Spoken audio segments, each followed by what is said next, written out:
এই জেলার ভূমিকন্যা হলেও, এই শহরের ভূমিকন্যা হলেও তিনি কিন্তু রবীন্দ্র চর্চায় তার খ্যাতি জগৎব্যাপী করেছেন। ডক্টর শম্পা গুহ রায়চৌধুরী, তাকে আমরা মঞ্চে ডেকে নেব।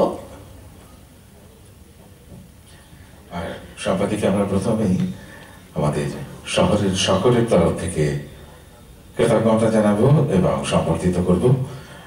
সুশান্ত স্যারকে আমরা একটু অনুরোধ করবো মঞ্চে আসবার জন্য। সম্পাদিকে আমাদের সকলের তরফ থেকে আমাদের সম্বর্ধিত করবার জন্য শ্রীযুক্ত সুশান্ত চট্টোপাধ্যায় স্যার আমাদের মধ্যে উপস্থিত আছেন, আমরা তার কাছে অনুরোধ করছি।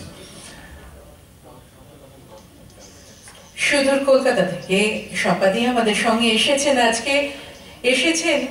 আজকের এই ভাবনাকে সঙ্গ দিতে।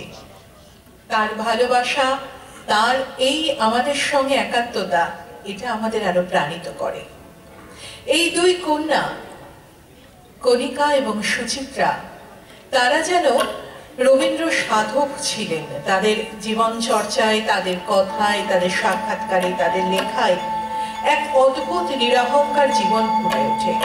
কণিকা তো কোথাও কোথাও বলেই ফেলেছেন যে একটা সময় যখন তার বয়স অত্যন্ত কম, কৈশোরে কখনো কখনো আমাদের মনে হয় না এই বিষয়টায় রাগ হচ্ছে, তার রাগ, অভিমান, এই কথাগুলো তিনি কত অকপটে বলেছেন। আর সুচিত্রা তো এক খোলা মনের মানুষ ছিলেন। আমরা বরণ করে নিলাম ডক্টর শম্পা গুহ রায়চৌধুরী মহাশয়াকে।